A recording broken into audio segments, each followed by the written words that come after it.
The day before finally came out, and that tiny bit of hope some people might have still had for the game to be good didn't disappear. It got hit by a bus, because well, I'm sure you know that the game sucks and pretty much lied about everything it promised.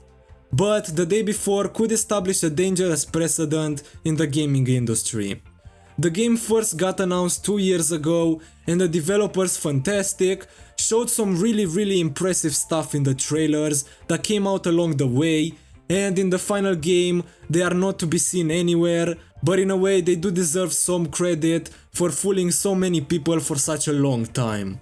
Remember how in one of the trailers we were shown the super realistic driving through mud? Well, that's not in the game. The system to craft stuff on the go and repair vehicles, that's not in the game. These really cool finishers, they're not in the game either. This APC that would have been really cool to drive and we actually see someone use it in a trailer, yup, it's not in the game either. There isn't even a destructive environment, and that's been in other games for years now.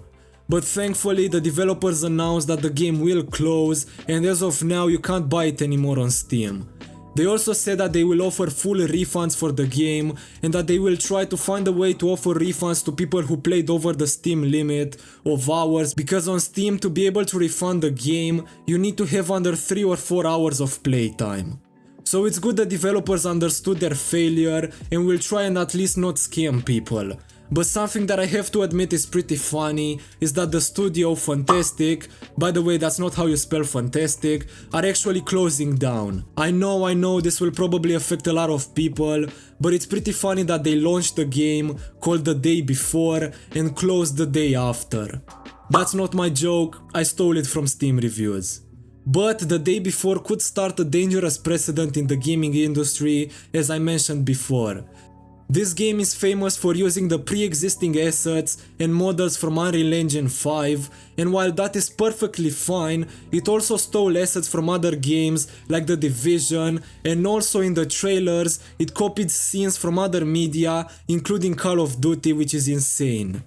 The weapons, which can be modified, are made with maximum realism to ensure that combat remains deep and engaging at all times. Make combat deep and engaging at all times.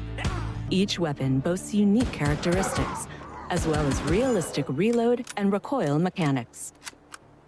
Each weapon has unique characteristics, with realistic reload and recoil. The logo of the game is even copied from The Last of Us, one of the most popular games out there.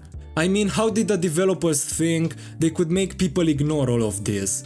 From the start, this is a bad sign for your game if half the game is copied from somewhere else and the other half is shit. But this brings us to the problem. The reason the day before still had people maybe believe the game is gonna be good are the trailers.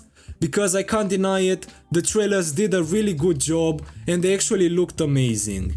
Yeah, they weren't gameplay trailers, most of them, and the trailer that has an AI voice talk over the gameplay is pretty shit, but the others looked amazing. And these trailers were made in Unreal Engine 5, which is an amazing engine that anybody can use and create trailers of that level. And if you have a trailer that looks amazing, you can fool a lot of people into buying your game, and until they realize the game is shit, they played past the hours of refund and basically you scammed them of their money. The situation with Fantastic is somewhat fortunate because at least they promised everybody refunds, which I guess is the right thing to do, but other studios might not be willing to do that. Now if the refunds actually happen, that is a different story, but I think they will, cause no doubt they will face a lot of lawsuits and probably they don't want more problems. But what do you think? A trend of fake games that will try and scam as many people as they can will be a thing in the next years, or this was just an offshoot and will not happen again? Tell me in the comments. But this is it for the video, leave a like and subscribe, and I will see you soon. Goodbye.